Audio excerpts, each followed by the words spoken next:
All right. Welcome to the stock market update. It's Tuesday, May 10th, and there's a lot to talk about today.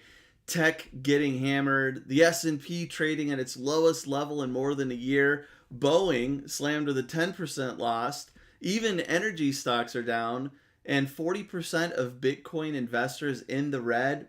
We'll cover this and much, much more. Plus, we will review the trade we took yesterday while investors were panicking. But before we dive in and show you what's moving the markets, today is Tuesday, and if this is your first time here, my name is Mark Hodge. I'm head coach at Rockwell Trading, and on a typical morning, Markus, who is Rockwell Trading's founder, is with me, and with watchful eyes and almost 50 years of trading experience, we sift through a mountain of news websites, newsletters, and reports. And then we take the most important news and go live right here to share with you what you need to know as you head into the trading day. For those of you that watch every day, thank you for joining me. We appreciate the channel follows and video likes. Hint, hint. But if this is your first time here, I know it can be overwhelming, so we'll post a special video just for you that we'll link in the description, and it's a great place to get started. Now, I know that some of you are really missing Markus, and he's at the Money Show. He's actually going to be back with me tomorrow, but in his honor, I wanted to share a little story. And this past winter, I planted a winter garden, and with careful planning and care, you'll often find some surprises, even with gardening, which is just like trading, right?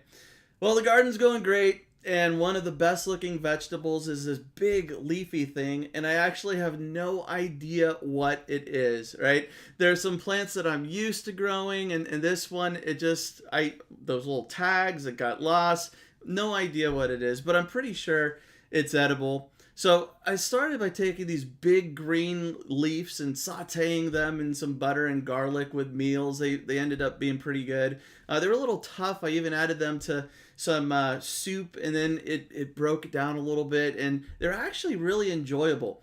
Then out of the blue, this big green thing pops up in the middle of the plant, and I realize it's a broccoli. I had broccoli. I didn't know it. I was eating these broccoli leaves, and they were turning out great, but I kept nurturing the plant. I was patient. I was letting it grow, doing its thing, and then we had some broccoli. So I had some of the broccoli, but the story doesn't end there.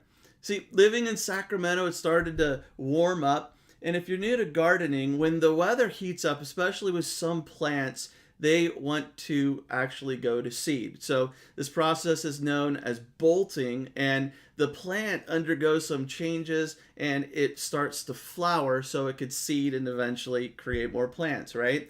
Well, there are some plants where this actually is not something that you want to have happen because the flavor changes. It isn't good. And next thing I know, this beautiful head of broccoli that I was waiting to eat is flowering. And I thought I'd ruined the whole thing and wasted a perfectly good broccoli. However, did you know that broccoli flowers are edible and some people consider them delicacies? They were actually the tastiest things I've had out of the garden. So I just wanted to share this story because it did make me think of trading in a few different aspects. I started with a plan growing the vegetable, but things didn't quite go as planned because then all of a sudden I didn't know what I had, but I continued to nurture the plant, nurture the garden, and it thrived.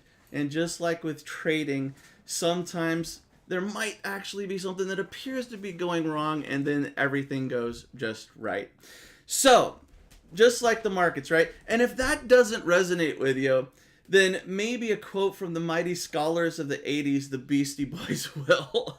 You've got to fight for your right to party. And that's just what we did yesterday. Now let me go to the charts here, and I want to show you just how we fought for our right to partyeth. But let's go to the S&P, and let's click that button. There we go. So, I mean, gosh, everything was down yesterday. It was a sea of red.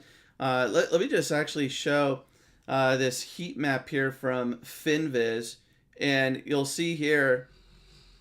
Oh, I had a feeling that was going to do that, and I had a screenshot. Anyway, you saw that quick red blip where everything was red. Now it's waiting for the markets to open. I'm not going to go back and go to the screenshot, but I am going to show you the S&P and where we were. We were down 3.2% yesterday, sliding, actually trading at lows not seen since April, early April of 2021. So lows that we haven't seen for over a year.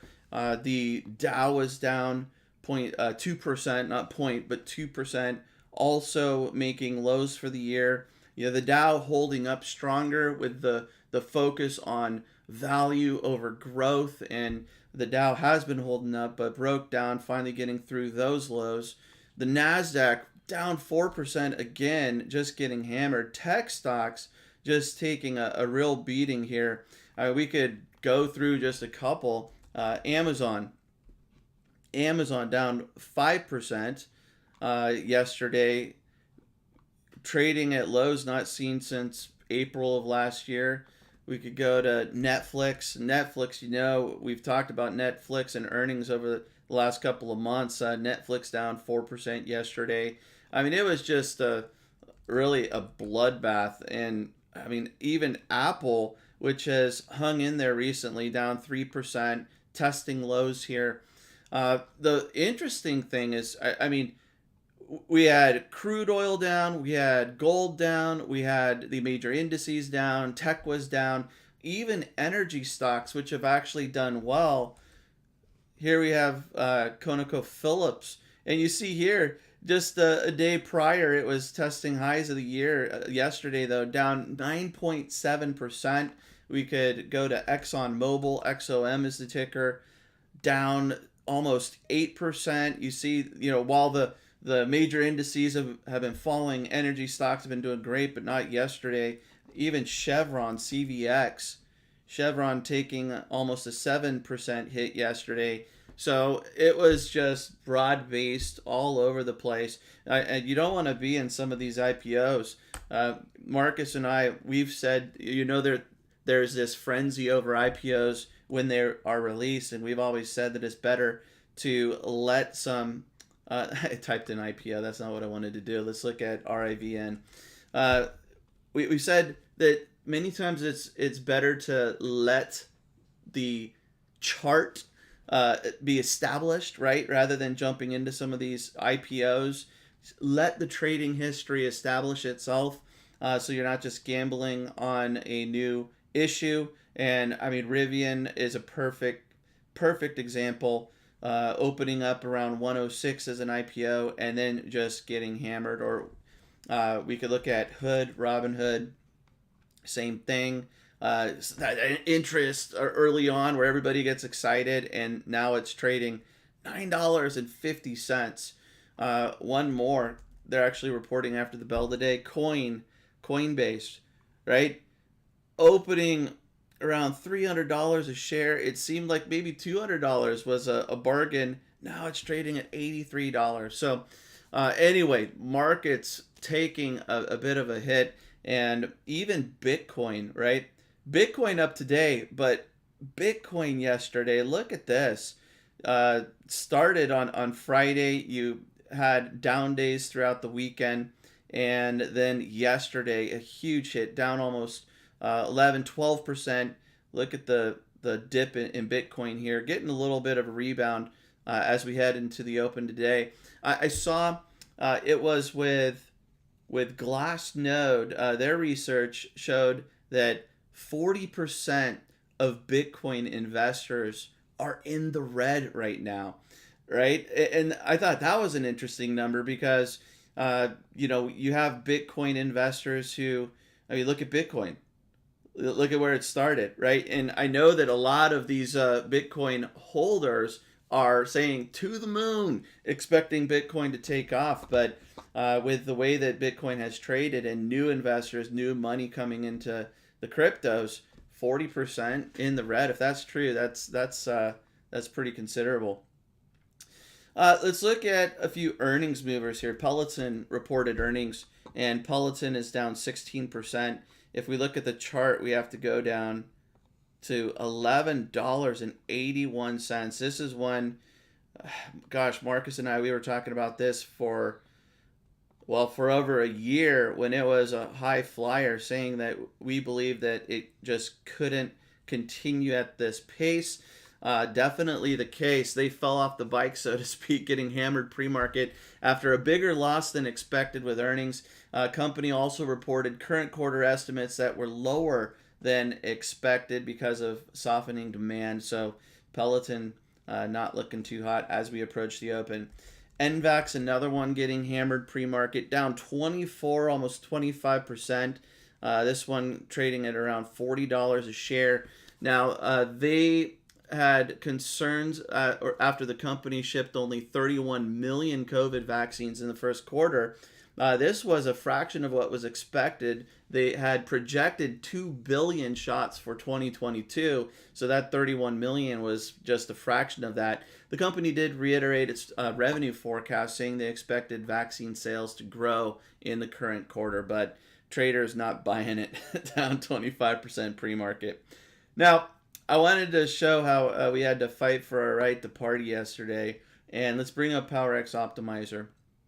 And even though there was just a sea of red, we were looking for opportunities, and Visa was an opportunity that we found using the PowerX scanner.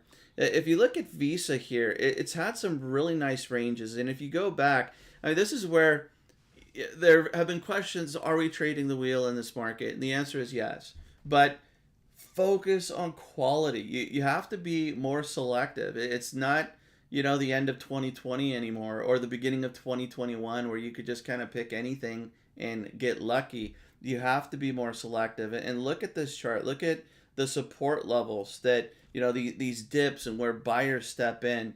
Some nice ranges here. So we sold the 187.50 put expiring on Friday. This to me is a good trade.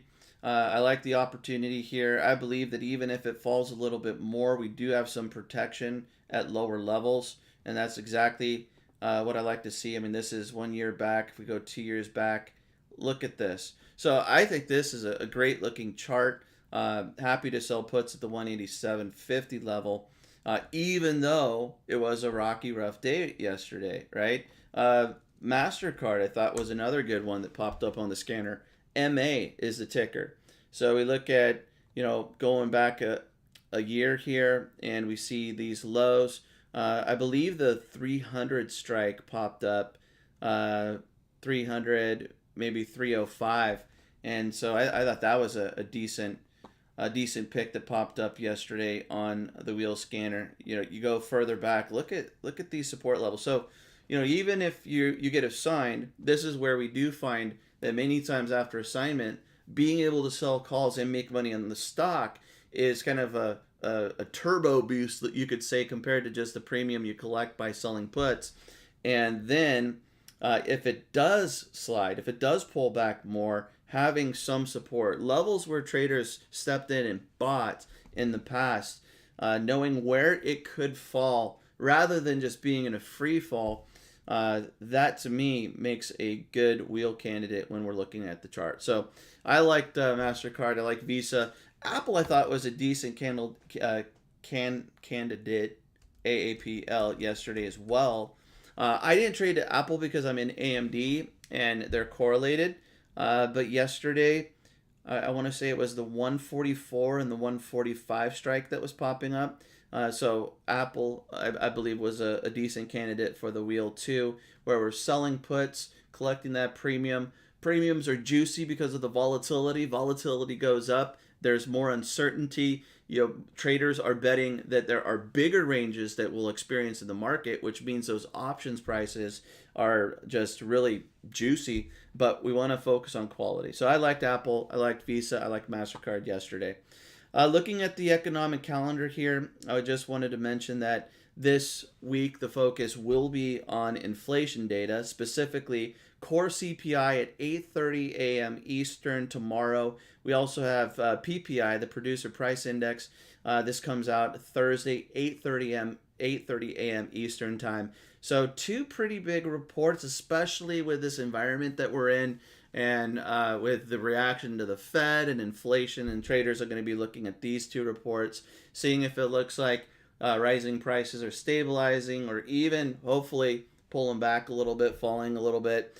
So these are two reports to keep an eye on, with CPI being out tomorrow pre-market at 8:30 a.m. Eastern time. Well, that's going to do it for today's stock market update. I need to hop over to do some live trading with our mastermind group. Again, Markus will be with me tomorrow, so if you've just been missing out on his long flowing locks, they will be back tomorrow. We always love Markus joining me, of course. And hey, have a great trading day, and be careful and nimble in these markets. Happy trading.